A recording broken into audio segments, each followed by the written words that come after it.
That's pretty good right there, Bugatti. You mean to tell me you got it corner to corner on the first try, my guy? Woo! Now let's see if we can get it straight. Uh-oh, uh-oh, uh-oh, uh-oh. Hey, we're going to take that. We're going to take that. We're going to take that. That's what we're going to take that. We're going to take that, y'all. How's everybody doing this morning? Trump reporter asked about Epstein. Trump response is, why are we still talking about this guy? Why are we still talking about this guy? Because everybody wants to know what's going on with that guy. So you know what we're going to do? We're going to get into this. But first, without any ado, let's see if this guy's going to give us some love. Anytime you're ready with the bling, bling, bling. Bling, bling, bling. Bling, bling, bling. You say when it's 6 o'clock, bling, bling, bling. We already know we are bling, bling, bling. Okay, maybe this side. Let's try this side today. You ready? Let's go.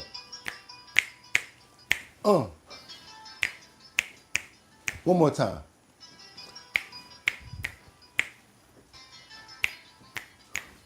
And let's wake up those paws. Let's wake up those paws. And let's go to the West Coast with the California knows how to party.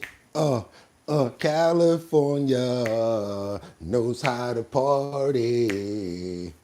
In the city of LA, city of LA, y'all know why I'm amped up, right? Cause it's if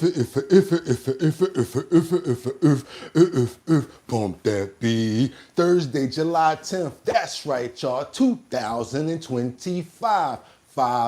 I'm your host, Bugatti NYC, and this here's our bottom line, where we be talking about this and that, and that, and this, and this, and that, and that, where we be talking about this and that, and that, and this, and this, and that. Just got me lit.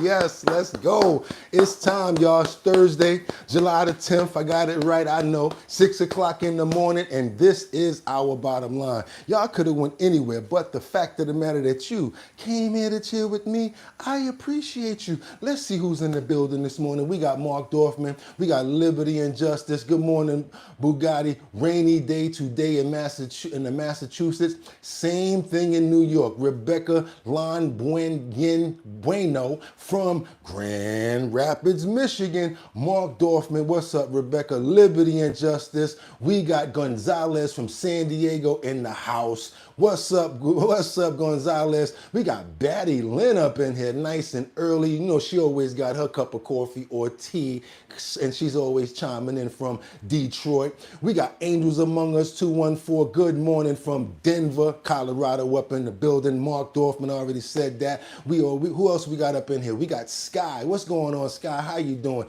Everybody, I'm ready to get to work.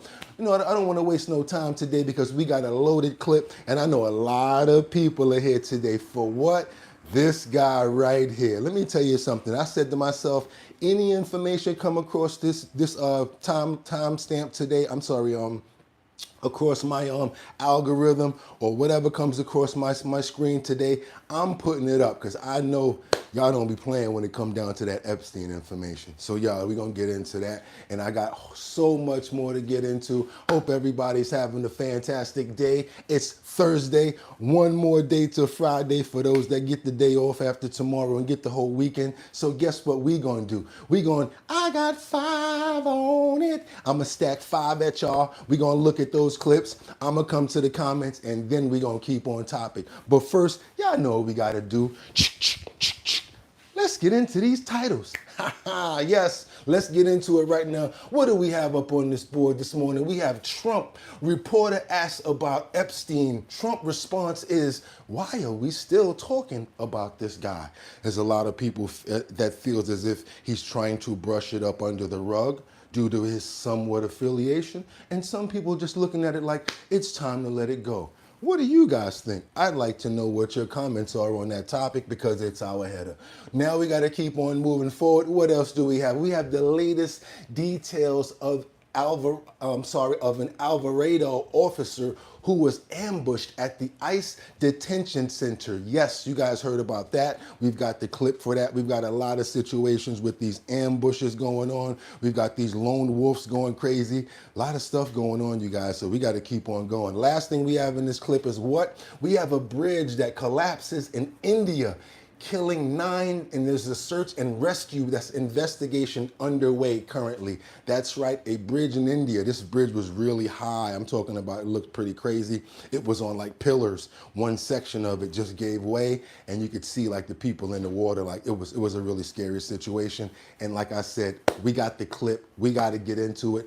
But first, we have some breaking news that we got to go right into right now, which has to do with Russia, and they've launched another assault against Ukraine, which is now targeting Ukraine, as I said, and now because of the fact that our President Trump, Putin is basically taking his comments negatively, and hours after President Trump made comments about Putin saying that, you know, he's probably not really holding on to his word, and he was like pretty peed off with him.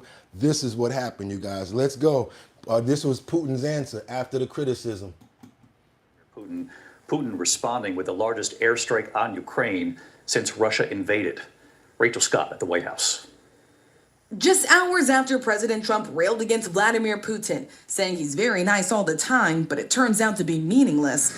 The Russian leader unleashing his largest aerial assault yet on Ukraine, firing more than 700 drones into the country. It comes as Trump makes it clear his patience with Putin is wearing thin.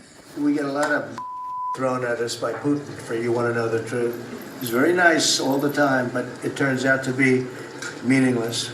The administration now resuming weapons shipments to Ukraine, shipments the Pentagon put on pause last week. The president has insisted he didn't know who ordered the pause. Yesterday, you said that you were not sure who ordered the munitions halted to Ukraine. Have you since been able to figure that out? Well, I haven't thought about it because we're looking at Ukraine right now and munitions, but I have not gone into it. President Trump today saying he's now considering sending even more weapons to Ukraine, including granting their request for another Patriot air defense system. When you talk about a system like that, highly sophisticated, tremendous amount of money, and they're doing it because they want to prevent death. They're getting hit hard, very hard. So we're looking at it.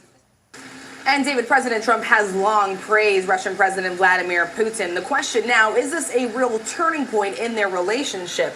Putin has not responded directly to those attacks from the president, David. Oh, now you see, it's kind of forced his hand. Now that he sees what's going on, it's like, now that I said something, now you force my hand, Putin says, and now you force the President Trump's hand to do what he chooses to do, which is supply Patriots and air defense to Ukraine. We got to keep on moving, because now when President Trump was asked about Elon and asked about Elon Musk starting a new party while they were at a meeting yesterday. This is his response about Elon starting a new party. Check this out, you guys. And can I follow up? This is, I think, the first cabinet meeting since Elon Musk has not been a special government employee, not here anymore. He's now saying he's going to create a third political party. Are you worried about the impact that could have? No, I think it'll help us. It'll probably help. Third parties have always been good for me. I don't know about Republicans, but for me. Are you second guessing any of the cuts that Doge made since you described it as off the rails? Look, we cut hundreds of billions of dollars with Doge. We could have done it differently. I would have done it differently a little bit maybe, but it was something that we saved a lot of money. You can always second guess. I guess some of the people in this room maybe would have done it slightly differently, and some would have done it exactly the way it was done. But it was dramatic, and it was important, and we found a lot of things like billions of dollars given to people for environmental protection, where they had $100 in the account, like in Atlanta, Stacy, and then you had another one with 20 billion here, and 20 billion here, and 2 billion here, and 15 billion. So yeah, yo. And can I follow up? All right, anytime we get it from the horse's mouth, even if it's a little bit, we want to take it. So what else do we got? We got a little bit more over here. What else we got? We got where Trump basically called for a CNN reporter to be fired due to the misrepresentation and misreporting on the Iran missile strikes. Let's go. Let's go. Let's go. Let's keep on going, y'all. Let's keep on going. Wait, sorry about that. So-called enemies were watching. They watched every minute of it. They watched. There was very few people that weren't watching, actually, but they watched every minute. It was a perfect military performance, the likes of which we haven't seen in a long time.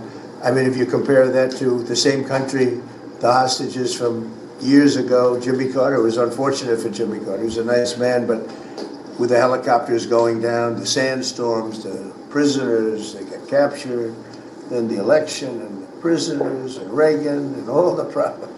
It was nothing but problems. Is it me or does the president look like he just woke up or he's a little bit tired? And that was a failure. And ours was not only the pilots. I mean, those machines flew for 37 straight hours. They didn't stop. They went skedaddle. You know the word skedaddle? It means skedaddle. They dropped the bombs and somebody said, skedaddle. Let's get the hell out of here. And every bomb hit its mark and hit it incredibly. And as you know, the Atomic Energy Commission said it's gone. That place is gone. We had a lot of fake reporting, mostly from CNN, where the scammer a writer for CNN, who should be fired, by the way, she was involved with the 51 fake intelligence agents, if you remember that. She did that story, created a story out of it. She created a story out of the laptop from hell, saying it came from Russia, but it actually came from Hunter Biden's bedroom, or worse. Just a scammer, and she's still at CNN, which is pretty amazing. But we'll ask you a question about her. But they came up with this concept that maybe the attack wasn't that good. Maybe and I saw it happen right after the attack. I saw this person on CNN. I like to watch the enemy. You learn from the enemy. And I watch, because you have to know where they're coming from. And I watched her say, Anderson, you know, I'm hearing stories that maybe they didn't hit their target. Maybe it wasn't that good a hit. And they were hearing stories. The next day it was a little more, and the next day a little more. After 3-4 days, she was saying, you know, I don't know. I don't think it was that. Except by that time, everybody knew it was hit perfectly. The evidence is in the planes. The pilots are their best evidence. But all right, y'all. Y'all know what happened with that. We got to keep on moving forward because we got a situation in what's that? ICE illegals and the restaurants. Oh my God, this restaurant right here. Their owners. It's a Chinese restaurant. It's ICE people, ICE officials, Homeland Security coming inside trying to lock them up and put them in Homeland Security and detain them. But guess what? Their owners found out before they got there and were able to get them out the back door. Check this out, you guys. I want you guys to see what's going on with this clip real quick. Yes, we're going to keep on moving forward. I told you I got 5 before we go anywhere, and then we got to keep, then I'll come to the comments. Let's go. 10 people are facing charges for their roles in the shooting of an Alvarado police officer. No, that's the wrong clip, my friend. I'm sorry about that. Sorry about that. Let's get to these ICE illegals right here. We're going to get to that Alvarado thing because I told you about that. That ain't no joke. But we got to get to the right stuff first. Let's go here. It's no audio. What I want you guys to know, first off, is no audio. Basically, what you're going to see is them being warned. And that is the exit door right there. Either this one or that one. That's the exit door. And then at the end of it, you're basically going to see ICE kind of peed off because they couldn't catch the people.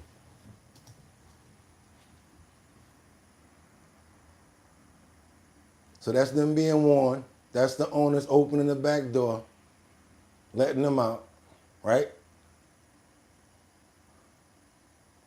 Because, of course, they'll get in trouble for harboring them. And now the other owner went to the back like, hey, what's going on? Oh, I don't know what you're talking about. Oh, come on in and check if you want to, of course. Because they're already gone. Look, and they... Y'all saw that up there? Y'all saw that, right? Just want to make sure y'all saw the escape. As soon as he went in that door... Look at the top by the wooden gate up there, the wooden fence. One went the other way. I mean, they ain't even wait. So yeah, they got away with that one. But I'm just thinking now, after that's your job and the place that you work, you're definitely not going to try to go back there and go to work. So now you're not making any money anymore. What type of life is that? Pretty crazy, you know? They got away, definitely got away, and there was 5 of them. You guys saw that in the back. One jumped the fence. One of them jumped the fence. The other one got out of there too, right? Y'all saw that? What's that, Sharks? Yeah, y'all saw that. We're going to keep on moving forward because now we got to go to Dallas because we got this details of an officer ambush and this Alvarado clip that's been trying to go up at this ICE facility. We're going to keep on moving, y'all. I told y'all we got a lot in the clip. I'm talking about we're going to be here for a while. I just want to stack this deck, let you guys get some information before I come to those comments. Let's go. At an ICE detention center. Investigators say it was a coordinated attack that ended when 2 people fired at police and unarmed corrections officers. Fox 4's John Anglin reports. Though somewhat rare in the early stages of a federal investigation, authorities have shared booking photos of nearly a dozen suspects, images of weapons, tactical gear, and graffiti they say were part of a violent planned ambush at the ICE detention facility in Alvarado.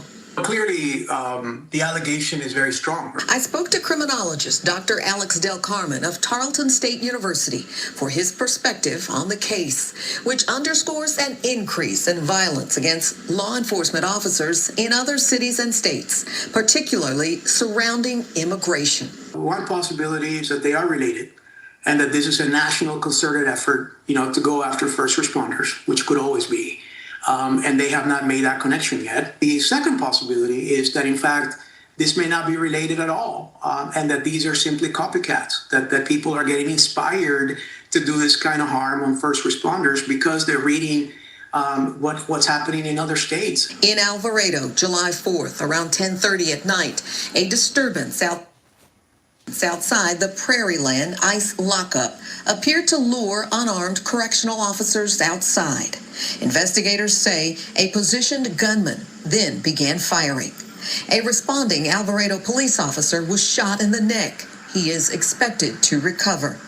According to the criminal charging document, in total, the assailant shot approximately 20 to 30 rounds at the correctional officers. The 10 suspects, the feds say, were dressed in military black, donned body armor. Some were even covered in mud. Wow. All face charges including attempted murder of an officer. Wow. There is also one charged co-conspirator. The arrest records reveal the individuals were from Fort Worth, Dallas, Kennedale, Waxahachie, and College Station. They're all over the state. These are not people that were neighbors and decided to get together and cause harm. These were individuals that are basically across the state of Texas that have come together in some sort of an organized way. Dr. Del Carmen, while insisting many things are clear surrounding the attack, believes an unanswered question is also crucial. All right, y'all, we got to go over to Chicago now because people are asking Mayor Brandon Johnson, since you're saying that Chicago is the safest city, would you be willing to get rid of your own security detail? Would you be willing to get rid of your own security detail with you and your wife and let that 150 officers go back into the field and be able to protect the citizens? Let's see what his answer is. We already know how Brandon Johnson get down. Y'all know what we call him. We call him the Riddler around here. Let's go. Let's go. Real Chicagoans tell me that they're disturbed that you would spin multiple mass shootings over the 4th of July weekend as some kind of victory for your policies. River North, Southeast, brutal mass shooting made the St. Valentine's Day Massacre look like child's play. Obviously, people are asking how could you, after not 1, not 2, not 3, but 4 mass shootings, go to NASCAR, put on the NASCAR costume, and grin for the cameras? We work hard every single day to ensure that people are safe in this city. Any shooting, any homicide is one too many. And as we continue to work collectively with our shared responsibility to ensure maximum safety for all of Chicagoans, our work is never finished. General statement, some crap, or what do they call them? One of them PR representatives taught them how to say, come on, man. This is some general boo-hoo crap that you just said right there.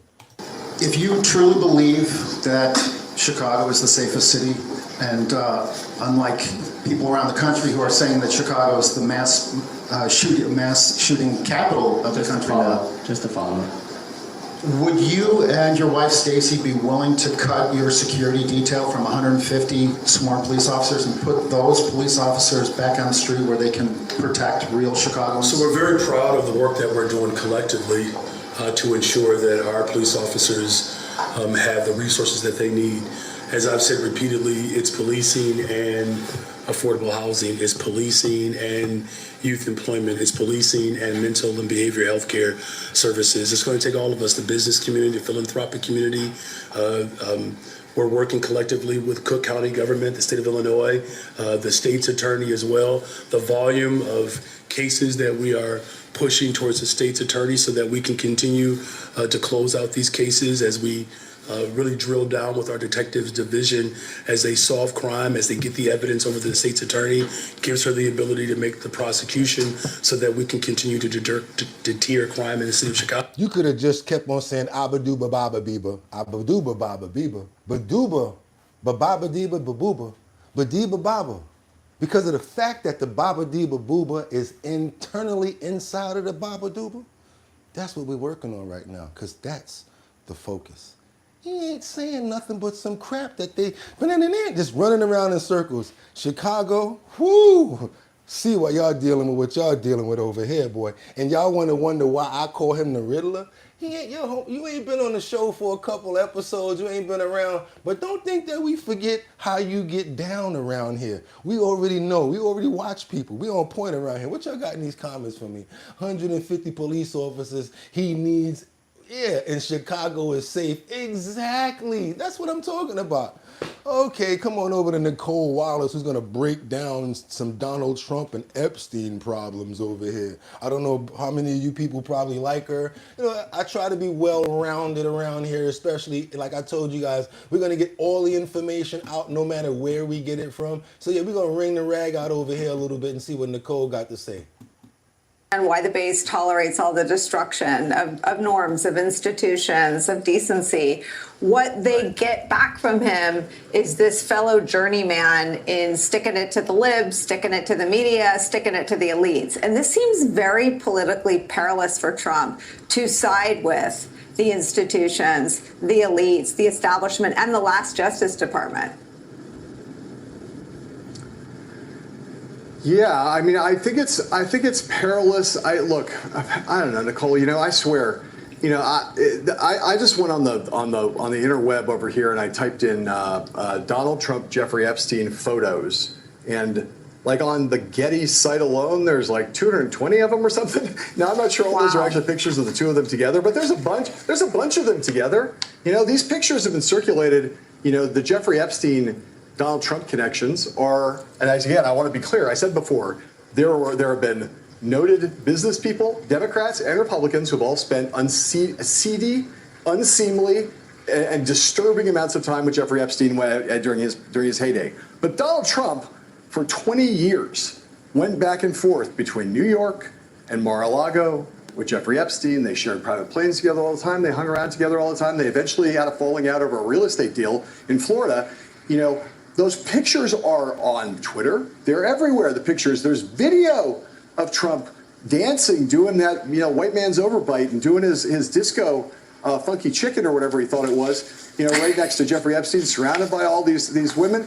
And so it's not like there's not evidence out there. Now we got some supporters that are angry about this situation and saying that they want it to be handled like all the way through. They don't want bits and parts. They're actually kind of demanding like you guys are. Where are the files? We want the files. We turn now to the fallout from the Justice Department's latest conclusion about sex offender Jeffrey Epstein. This morning, the Trump administration pushing back against calls to fire Attorney General Pam Bondi over her handling of the Jeffrey Epstein files. Are you still talking about Jeffrey Epstein? This guy's been talked about for years. A Justice Department report this week revealed the accused sex trafficker did not keep a secret so-called client list, seemingly contradicting Bondi's statement earlier this year that she had Epstein's list in her office. It's sitting on my desk right now to review. Bondi now clarifying that statement, saying she was taken out of context. My response was, It's sitting on my desk to be reviewed, meaning the file along with the JFK, MLK files as well. The Justice Department report also confirming Epstein died by suicide. Investigators saying the conclusion that Epstein died by suicide is further supported by video footage from where Epstein was housed. But some critics raising questions about that footage, pointing to a jump in the timestamp from 11:58:59 to midnight.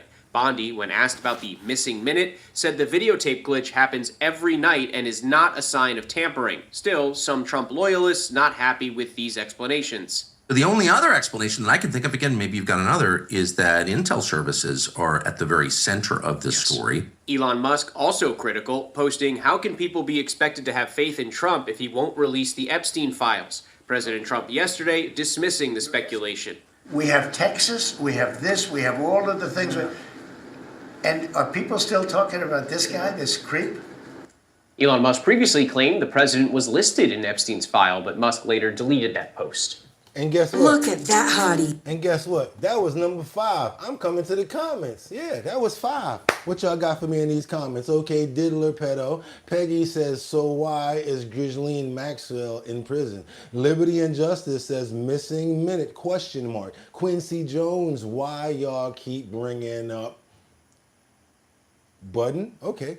Karen says there are lies. Okay. Latina says the defense put the cat cup. Okay, I'm trying to read. Said hi. What else y'all got? RNF says tacos perv. Okay, everybody's saying hi. Why y'all keep talking about Biden when Trump is on the screen? He's the one in the files. Oh, y'all laughing over there. What else y'all got? You got Trump and Elon are the worst type of friends. 1 minute they should be one minute they rebuild the world, and the next they enemies. That's like when Godzilla and King Kong was friends, and then the next thing you know, they fighting inside of the urban areas.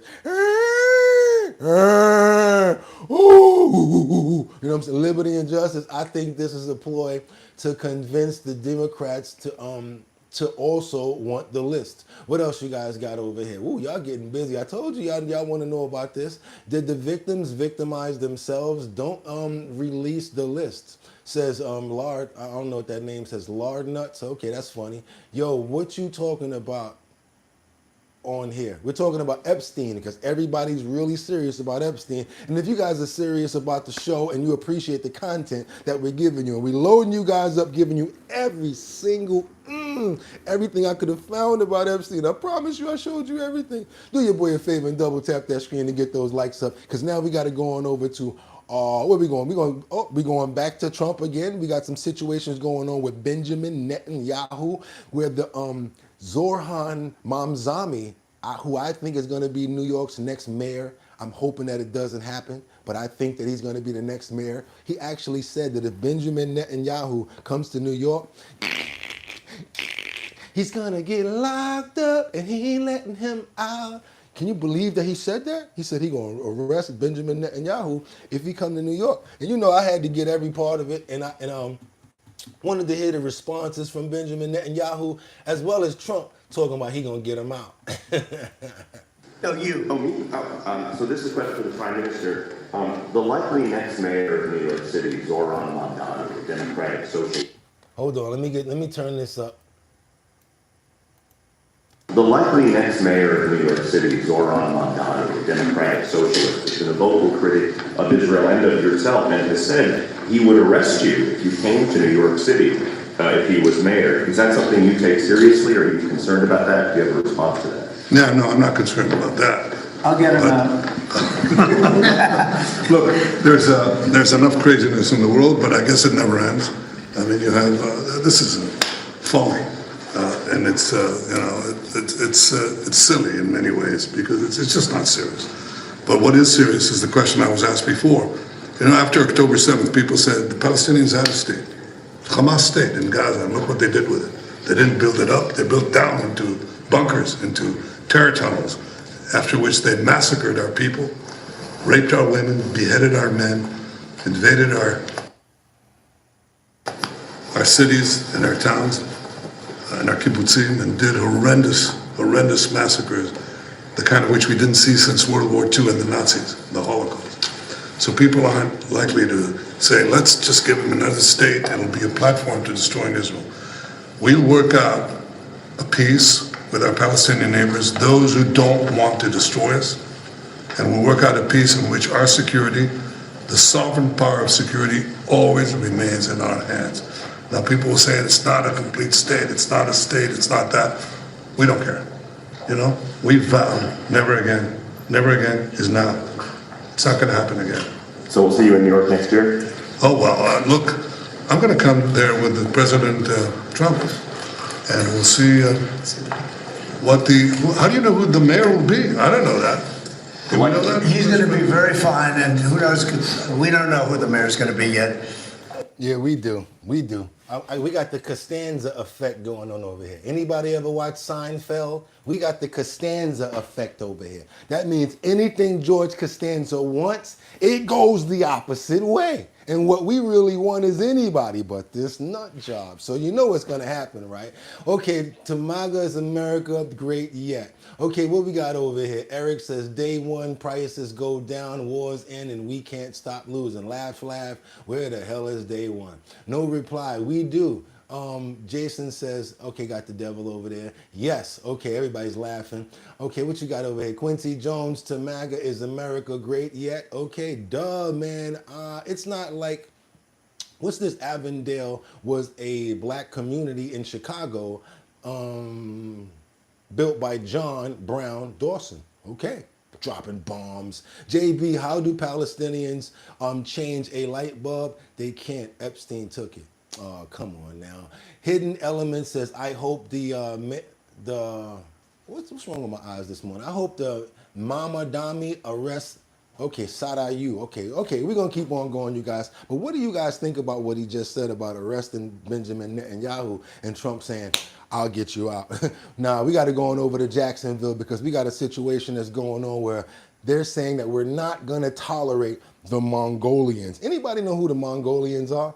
Crazy biker group that we did a report on last week, well, a couple of days ago, where they had the big biker brawl in the gas station where they powed about 2 people. Well, guess what? Jacksonville sheriffs ain't going for it. They went there and shut down their whole operation, shut down their hangout spot, whatever they call it. What do they call that thing? They shut down their biker club, the entire thing. Check this out, and he's not playing. Check this out. All right, we are out here at the Mongols clubhouse as we wrap up Operation Mongolian Beef. We have 31 arrest warrants and 16 search warrants that we executed today. All of this is in result of what occurred on 44 during Bike Week. Federal government is out here, states out here, sheriff's office is out here, municipal police departments are out here. We just raided their clubhouse. We have recovered a plethora of firearms. And as I have said earlier, you lit the fuse when you acted like a bunch of scumbags on 44 before thought you were going to get away with it. Now, as we're running around seizing weapons, seizing cell phones, seizing iPads, this is just the beginning of the storm. We will be relentless in tracking down people that come into not only my community, but they come into this state and think they're going to operate a criminal enterprise. Any occupants of the Mongols clubhouse, this is a search warrant. Come out with your hands up. And please, do not think for a minute that the Mongols or any other motorcycle group is just these great people riding around having fun.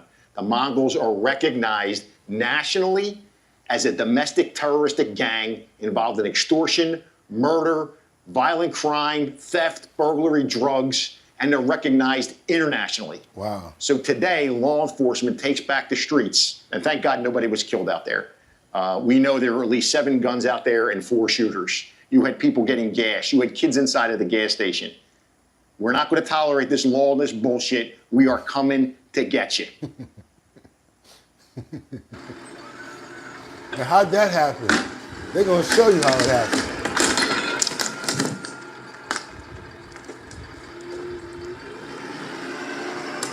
My gang is bigger than your gang. They're called SWAT.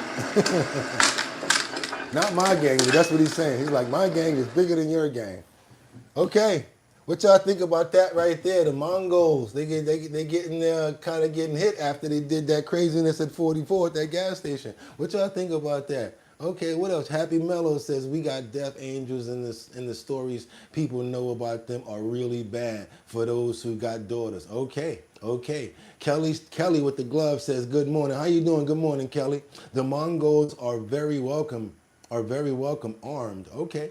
Kingpin says what the Mongols do to deserve that. We need a Trump. Kelly Starr says, okay, America, America, love. We're going to keep on going forward because now we got to go to Pennsylvania. I got a lot to go. We're going to be here for a while. Pennsylvania, we got this full news coverage found of this body and skulls of these babies. Oh, man, why do I have to be showing this crap? They found some evidence that has been hidden since 1970s. And what they found was babies' remains. Oh boy, yeah, you know, sometimes we go regular and sometimes it goes extreme on this show, and this happens to be an extreme situation. Check this out. Not going to play the whole thing. We'll play 2 minutes, but something important that needs to be shown. This is a news conference about some babies' skulls, like I said. 45-year-old Pennsylvania case. It would have been buried if they wouldn't have found a couple of tips. Check this out. I was contacted by Mutter Museum in Philadelphia, and this is a historic medical museum, and they indicated that they were going through their archives, and they came across 2 baby skulls from the Stella Williamson case back in 1980. Upon receiving that notification, my office opened up an investigation, started to do a lot of back research, and I sent a deputy coroner to Philadelphia to retrieve these 2 babies' skulls. They were returned to my office, photographed, documented.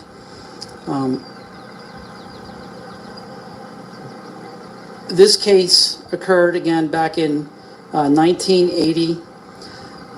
Stella Williamson wrote a note to investigators.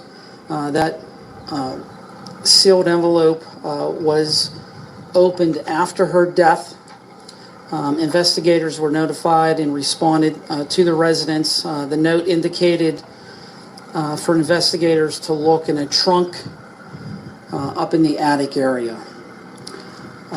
In doing so, they discovered 5 babies in this trunk wrapped in paper.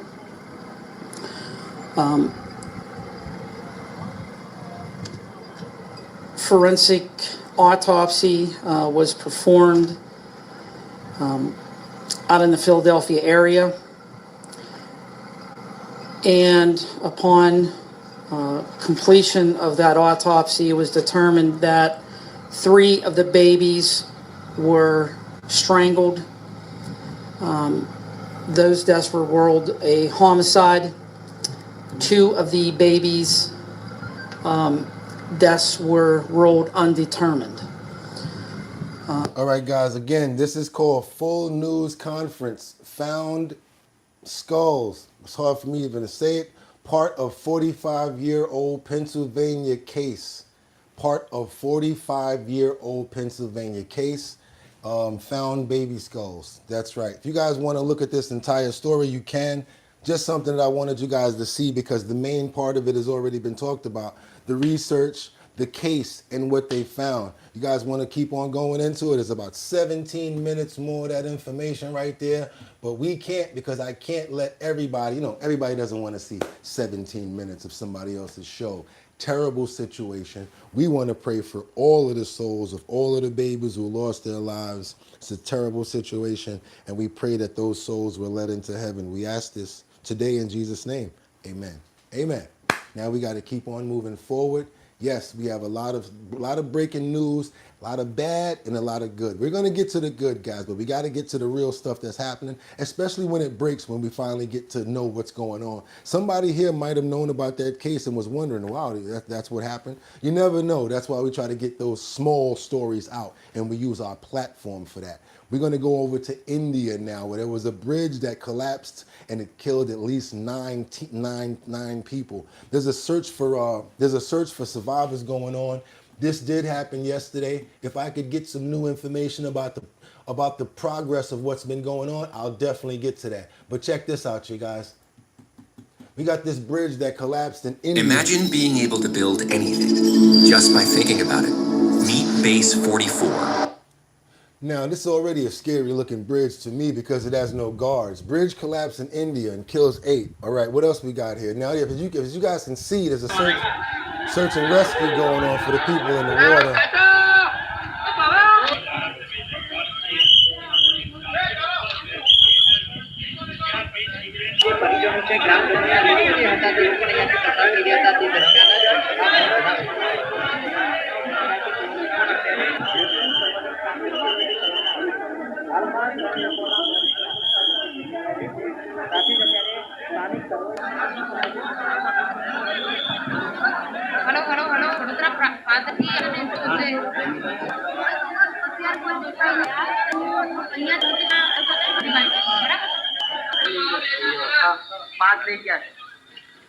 So they said 8 people lost their lives. They were trying to rescue the rest of the people that were there. That is pretty high. And that truck, that's crazy.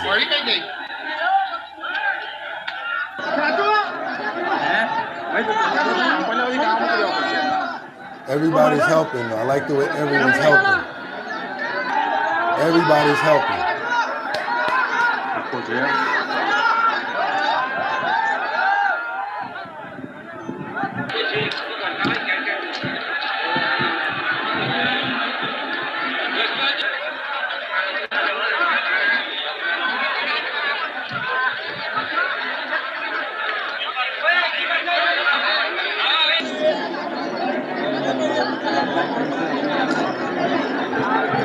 So as you can see, some people probably didn't land in deep parts of the water. Some people could have landed in shallow parts of the water, thereby, hurting them internally.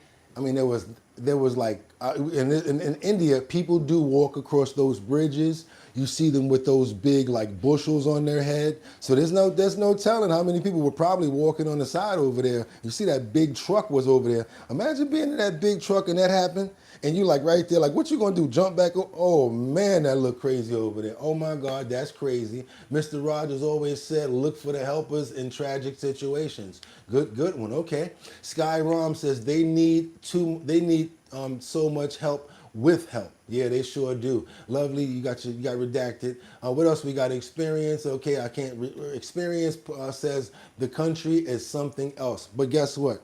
We want to pray for the souls of the people that lost their lives because 8 people lost their lives. Hopefully they get that bridge together, constructed much better, and do some real serious work on that bridge because right now it's not safe. And hopefully people can get back going with their lives, and the people that lost their lives can, their souls can rest and their families can get through this terrible time. We ask this in Jesus' name. Amen. Even though they're not Christian or whatever, they're still human beings and they deserve it. Okay, we got to keep moving forward. Please, no more Bugatti, no more. I don't even remember what I got in the clip, but no more with this. Come on. Okay, let's go back to the White House. Let's see what Trump and Caitlin Collins have going on with their fiery exchange over Ukraine. Trump really doesn't like this host. What's her name? Caitlin Curick. Caitlin Collins.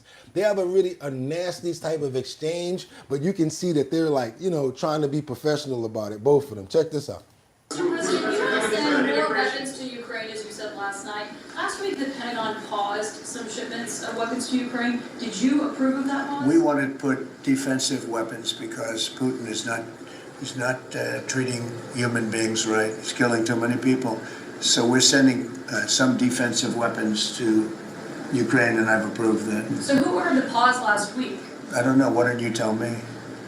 I think that's a question. Go ahead. Mr. Yeah. President, on immigration, the Secretary of Agriculture did say this morning that undocumented workers would not be covered by any amnesty from working on farms. You had said maybe that the ISA folks won't go after those folks on farms. So which is it? There's no amnesty. What we're doing is we're getting rid of criminals, but we are doing a work program. Do you want to explain that, please? Yeah, this morning we talked about, of course this was a top of mind question, this morning we talked about protecting the farmers and the farmland, but obviously this president's vision of no amnesty, mass deportation continues, but in a strategic way, and then ensuring that our farmers have the labor that they need. Secretary Chavez-Durimmer has been a leader on this. Obviously this comes out of the Labor Department, but moving toward automation, ensuring that our farmers have that workforce, and moving toward an American workforce.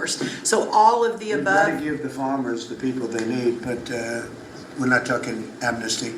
Laura, do you want to? All right, y'all saw a bit of a nasty exchange, but we got a little more information out of there by just doing a little more what we call ear hustling. You guys do me a favor, if y'all appreciate the content so far that we've been giving to you, double tap that screen and get those likes up. What that does is gets more people over here to let them know about the show, and that's what we're really trying to do. Trying to get those numbers up. We understand it's hard out here for a pimp when you're trying to get the money for the rent. So we don't really bother you about that, even though we do accept everything, even though I'm wearing a collar. You know what I'm saying? We don't mess with you about the super chats. But we do really try to get those numbers up to let more people know about the show. That's why we keep on encouraging you to join the show. Go ahead and become a member, subscribe to the channel, turn on post notifications so that you know what we're doing and when we're doing this. We got to keep on going forward because Philly, Philly, Philly, Philly. That's right, y'all. In West Philadelphia, born and raised. In the playground is where I spent most of my days. Guess what? You ain't want to be around Philly last week because it was funky, funky, funky. But guess what? The sanitation strike is finally over. The union says that they're not pleased with the deal that they struck, but they have no other choice but to move forward. Let's go on over to Philly, y'all. In West Philadelphia, born and raised. And the playground is where I've spent most of my days. Chilling out, Max. Right now at 5 on CBS News Philadelphia, District Council 33's strike in the city is over. A deal has been reached with city officials within the last hour, ending the 8-day strike. We are live with what we're learning about the new agreement and what union leaders are saying after more than 13 hours at the bargaining table. Well, today is Wednesday, July 9th. Good morning, everyone. I'm Jim Donovan. And I'm Jan Carabeo. In today for Janelle Burrell. Thanks so much for joining us. We will get to weather and traffic in just a moment. Well, first, the big news of the morning, breaking news. District Council 33 and the City of Philadelphia have reached an agreement, effectively ending the largest city worker strike in the city in nearly 40 years. CBS News Philadelphia reporter Ross Matei is live for us from Community College of Philadelphia's campus in University City with the latest on this. She almost messed up. She almost said in West. See. Breaking news. Ross, good morning.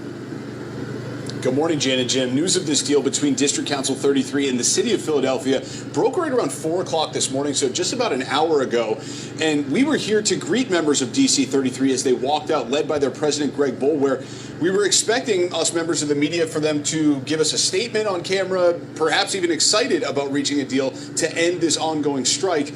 But the reaction was quite the opposite. Let me show you what I'm talking about. This was President Greg Boulware, the president of District Council 33, appearing visibly and audibly upset about the new deal as he walked out. He pushed right past members of the media, refused to stop and speak to us about how this deal got done. He did express some displeasure, though, with the terms of the agreement. Take a listen to what he had to say.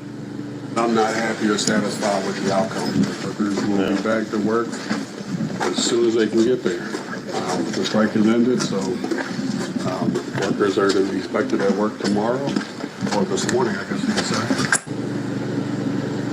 Yeah, so you heard him say he is not happy about the agreement, but workers could be back on the job later this morning. Meanwhile, Mayor Sherrell Parker released a statement on X shortly after 4 a.m. saying, quote, "I have good news tonight for the hardworking men and women of AFS CME District Council 33 in the City of Philadelphia is over. We have reached a tentative agreement with District Council 33, which must be ratified by its membership on a new 3-year contract that, coupled with the 1-year contract extension we agreed to last fall, will increase DC 33 members' pay by 14%. 20% over my 4 years in office. We'll have much more to say about this historic deal tomorrow at City Hall. We're valuing our workforce and we are safeguarding our city's hard-earned fiscal stability at the same time.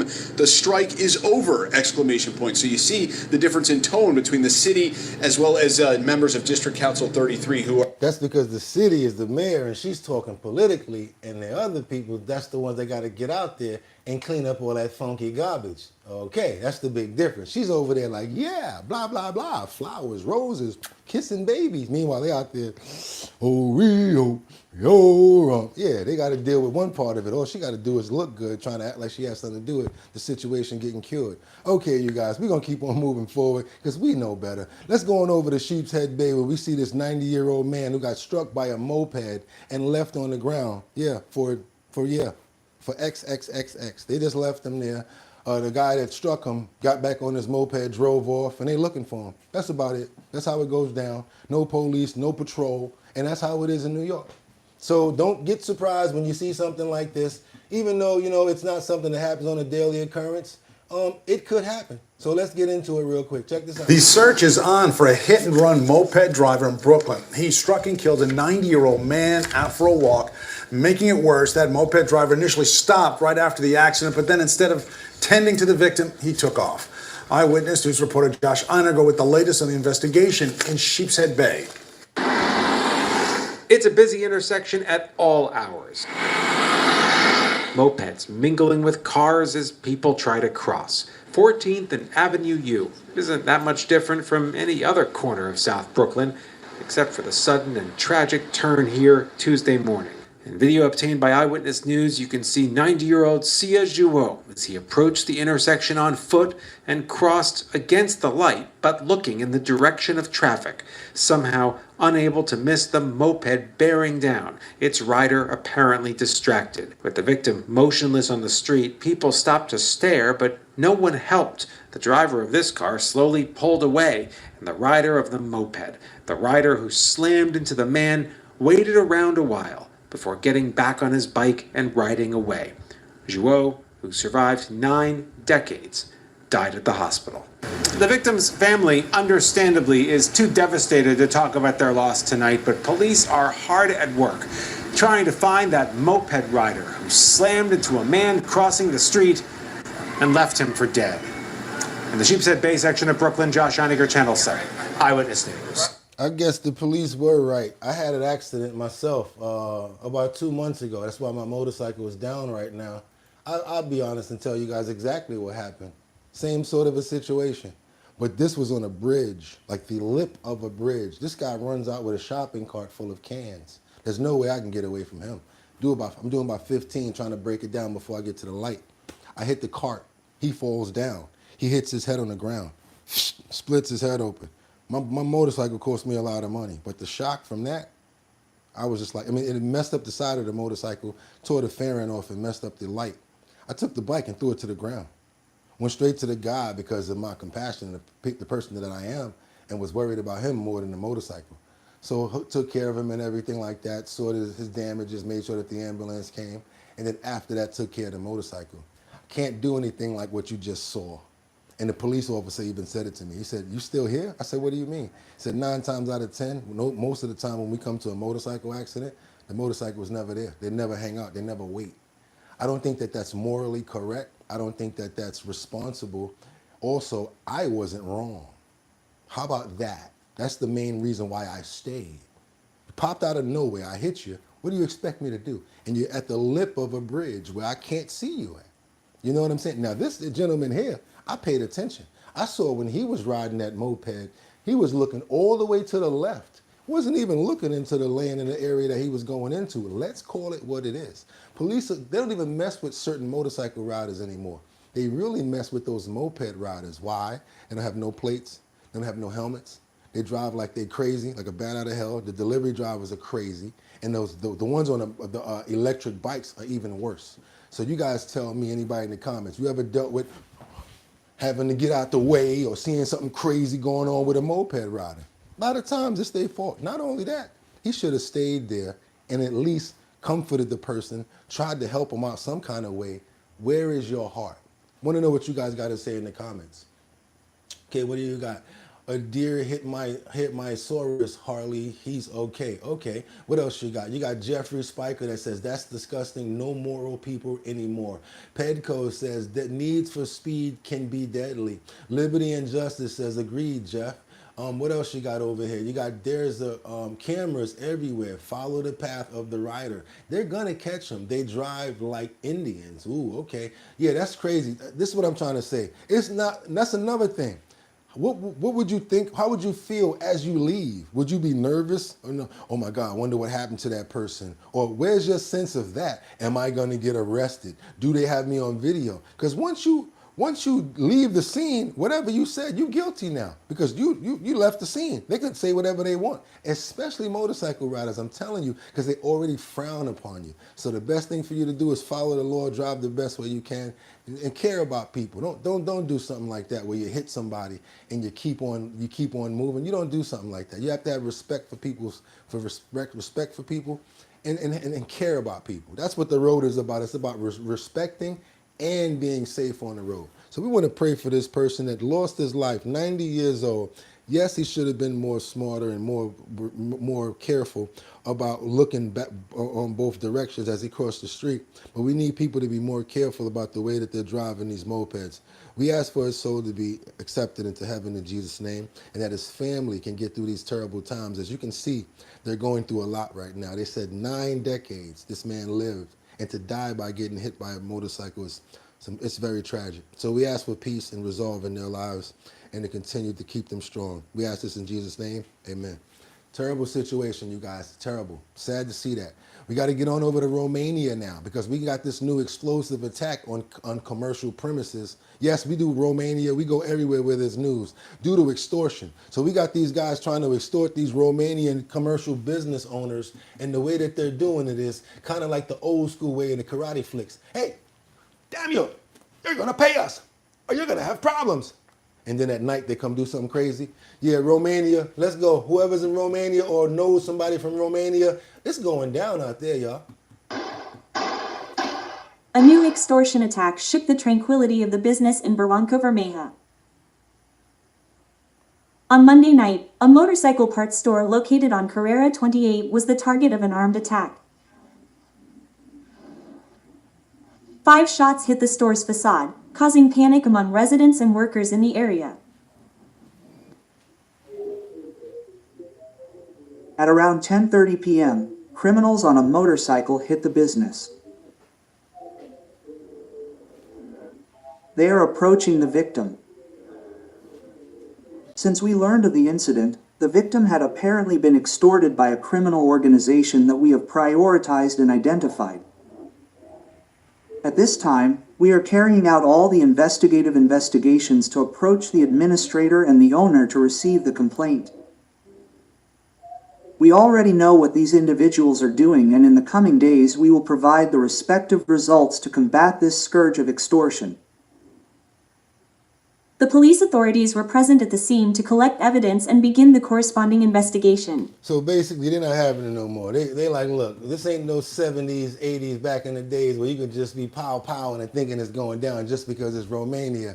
We will find you even though you're here. Come on, y'all, let's keep on going because we got to go back to Washington where Trump is joking that he used presidential power to secure, I say steal, Marco Rubio's grandfather clock out of his office. He stole his clock out of his office. You know I like to joke around and show you guys everything. Let's check this out real quick, y'all. Quite a beautiful place. I don't want to tell this, Marco pointed it out. I was going to leave the clock. So as president, you have the power. If I go into the State Department or Department of Commerce or Treasury, if I see anything that I like, I'm allowed to take it. Do you believe this? So I'm in Marco's, I see this gorgeous clock, grandfather clock, and there it is. I said, Marco, I had to read him the rule and regulation. I said, Marco, I love this clock. Look at it. It's beautiful. He said, what clock? I said, the clock that's in the other room is incredible, and nobody gets to see it there. Marco, I tried to talk him into it first, And it sort of worked, and then I had to use a little more. I said, I'd love to take that clock out and put it in the cabinet room. He said, no, are you serious? I said, Marco, I have the right to do it, Marco. And he said, all right, what the hell? So that's his contribution to the cabinet room. But it's, by the way, it's an incredible clock, and you know, it's an important room. So you may see it again. Maybe we'll move it back someday. Anyway, so that's pretty much it. But I thought that was funny. He starts talking about the gold on the ceilings and the piping and everything like that. I just thought that was funny. I didn't know that he could just walk into somebody's office and say, oh, I want that, I want this. Must be nice being president, huh? State Department and all of that. That's pretty crazy. And a little bit of more information that we can know about politics. Why not, right? Why not put some more fat on our brains? Show us the thing, the BBC. We already show BBC all the time. Come on, y'all, let's keep on going right now, because now we got this shocking case in New York of a harassment in social experience and apathy. See if you guys caught that. The train station in New York City. What would happen if you guys saw this? Where is your heart at? Would you get involved? If there's something that happened in the train station that you saw that you didn't think that was right, would you get involved with it? Perfect example. I want you guys to see this right here. Check this out. I thought that this was a fantastic experiment, and I want you guys to see what's going on with it. I'm going to start from here, and you guys tell me what you think. Don't tell me everything what you think, but just tell me what you think. You ready? Let's go. It's an exchange aboard an N train that would shock just about anyone.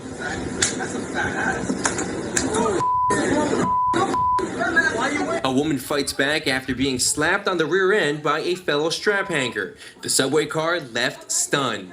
But as riders approach the next stop, a sense of apathy takes over. As shocking as the scene is, and in some cases not uncommon in the New York City subway. Now, what would you do if you see her walking in the train and all of a sudden, I hate bullies, real men love it. What else? We got go to bed, little Johnny boy. Jesus says, start, yeah. Okay, Pentecost says, let me say something, but try to keep my distance because the crazies, Karen, I don't know what you're talking about. Cease your investigations. Okay, absolutely nothing. Let's keep on going, y'all. It turns out it was all staged. But I was surprised, you know. I wanted people to, you know, actually step in. What they're calling a social experiment was the brainchild of YouTube comedians Prince Z and Daniel Jean, who recruited help from friend Danny Deuces. Their goal, to get New Yorkers more engaged, essentially to do something when they see something not right. You would hope New Yorkers stood up. You see that black man that was there? He was like this. Like, that was the face of, fool, is you crazy? We know better than to touch a black woman. Are you stupid? That's why he ain't have to jump in, because you heard them slaps. They was reflecting off of the train wall. She was still connecting, even though they was playing, even though they were acting. Yeah, and I mean, there's another thing too. A lot of niggers don't even care. They just want to go along with their day. They just want to go home. So that's another thing. New Yorkers do not care because it's just so normal. If this comedy duo looks familiar, they should. They're known for pulling stunts all over town. Last summer, the pair went viral with an epic stunt that made international headlines where Gene, who played an Uber driver, threw his pal into a fountain in Midtown. I flew. And no one cared. What witnesses did do was film video of the spectacle and go about their day. A disturbing trend typical in today's culture. And typical in New York, the same way like that lady, she was engulfed in the flames in the train and people took out their phones. And yes, they were taking video as she was losing her life. Terrible situation. People, get involved. But I know another thing that you're thinking. If we get involved, next thing you know, you got locked up and they ain't letting you out. Like they was trying to do to that man that was in the service that actually, you know, did what he did, not getting into that. Not going to go into that because I know y'all going to get me. We got to keep on moving forward. Now we got a situation where the mother leopard, check this out. A lesson is caught by a camera making, a leopard, I'm sorry. She's caught on camera making sure that her cubs get across the road safely. Yes, we love animals. It's not only about news, it's about the animals too. I want you guys to see this right here. You would have never known what was going on with this situation until you really paid attention to it. I'm sure this is in Africa somewhere, and basically you got to look at it like this. The mother of a cub must protect her child, her young, from everything, whether it's poachers, whether it's human beings, whether it's vehicles. All she knows is to protect her youth, right? This is pretty cool right here. It's pretty, let me just let you guys check this out. So she notices all of the cars, and she's not alone, basically. She's not alone.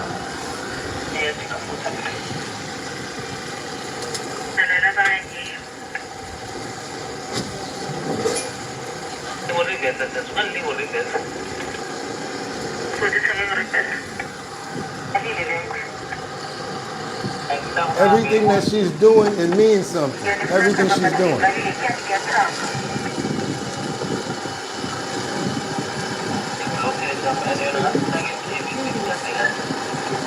It sounds like it's got babies. In a van. Yes, it's got babies.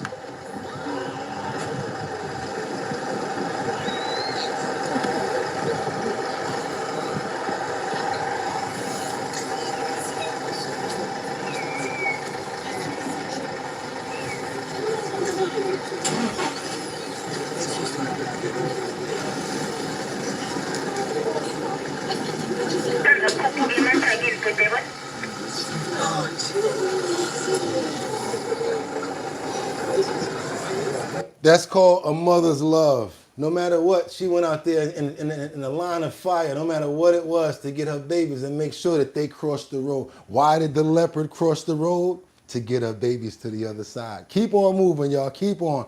What else we got? Y'all like that, right? Y'all like stuff like that. We can't just have all the sad and sorry news and stuff like that. We got to have good news as well. What else I got for you? Okay, this is the last one I'm going to give to you guys right now, because we got to take away some of that negativity. What happens if you ever... this happened to me before. I had a pit bull. His name was Shadow.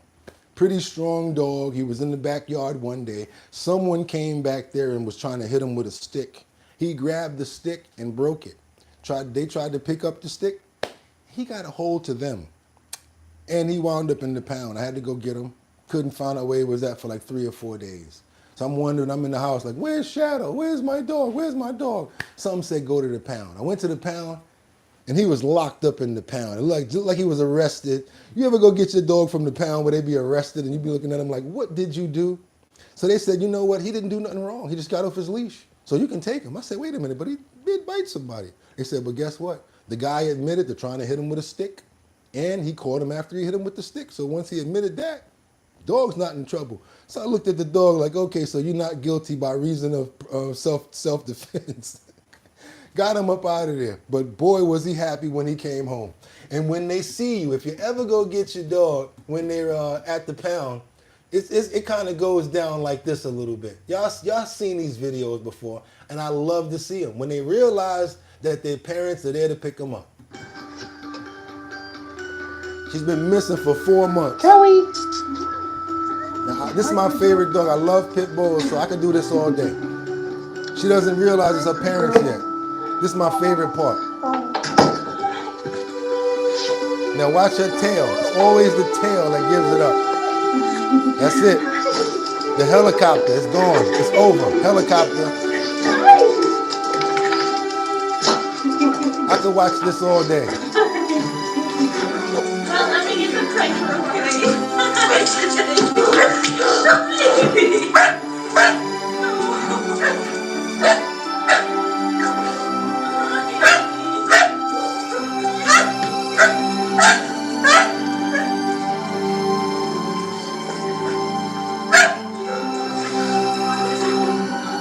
Hi, pretty girl. Hi, pretty girl. You're so happy. Kelly. She barked like, woof, I'm going home. Whatever, y'all. That's right. That's what I'm talking about. Stuff like that. I told you I could watch stuff like that all day. Yeah, but Bugatti, you always showing this. You always showing that. Hey, man, if it's news, I have to report it. This is one other clip I want you guys to see right here where a pastor, This is in New York. Sad situation here. Y'all thought it was over. Like, he always played the pet stuff at the end, so I know it's over. No, it's not. We getting busy today. We got a pastor here who was about to get carjacked, but he knew that he can overpower the kid that was trying to carjack him. Overpowered the kid, got his car taken, and still to this day does not want to prosecute. This is the real man with a real heart. Now his plans are to start a youth ministry only. A pastor from Bridgeport, Connecticut is sending a message tonight to anyone thinking about stealing his car. That message is his property isn't going anywhere without a fight. The pastor was having dinner just outside Baltimore last month when he was approached by 3 people, one armed with a handgun. After a struggle, the bandit was able to drive off with the vehicle, but the story doesn't end there. Here's Eyewitness News reporter Marcus Solis. I'm all in the face, I'm punching him with the gun, I get the gun out of his hand, and that's why the gun's at the front of the car. It sounds dramatic, and surveillance video shows just how violent it was. A struggle between an armed carjacker and, yes, a man of the cloth. Yeah, but you see all that weight that went down on him? That teenager was like, get off of me! Get off of me! The way he went down on him, I'm talking about, that's the way to use your weight on somebody right there, boy. That's why the gun's at the front of the car. It sounds dramatic, and surveillance video shows just how violent it was. The gun is a up struggle there. between an armed carjacker and, yes, a man of the cloth, a church pastor in fear for his life. I'm an urban kid, and to see what he has, I saw his size. I knew I could take him, but in no way, I want to make sure you're clear, I wasn't trying to be a hero. 10 days ago, Reverend Kenneth Moles Jr. traveled to Baltimore from Bridgeport, where he's the pastor of Cathedral of the Holy Spirit. He was parked outside of a restaurant when the suspect approached, pretending he needed help with his phone. Moles says adrenaline kicked in, and once the gun was on the ground and he had his attacker pinned, did he realize he was fighting with a teenager. And I said to the young man at that point, I'm a pastor. I'm a pastor. I'm not going to press charges. I'm going to let you go. You got to stop this. This is crazy. Undeterred, the teen breaks free, picks up a sneaker that had come off, then picks up the gun, gets into the car, and points the weapon before eventually driving off in the Audi. Mole's wife got a call from the hospital. After making sure her husband was okay, she says she went on a rant. When somebody has a gun, you just obey and get out the way and preserve your life. But after he explained it to me, I understood why.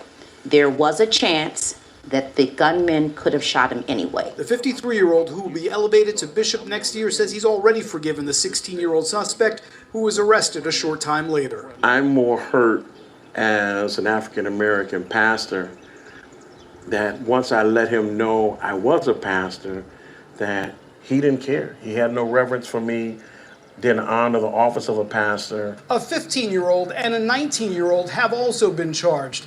Pastor Mole says this isn't a Baltimore problem and says he is pivoting his ministry to focus on the youth. Yeah, y'all. Luckily, he did get out of that. Could have been even worse. Don't try to fight anybody, especially when they pull a weapon on you. Just let them get what they got to get, because these YNs are thuntadunts. And you guys heard what he said. Even after he told that YN that I'm a pastor, there was no resolve, there was no fallback, and no calming of the situation, which is what I told you guys a few days ago. The YNs, the young ninjas with the ski masks on, they don't have any sort of heart or care about what's going on with people, because they don't care about the Bible and things of that nature. They don't know about the afterlife. They look at it like Grand Theft 6, and they can just reset the game and start all over again.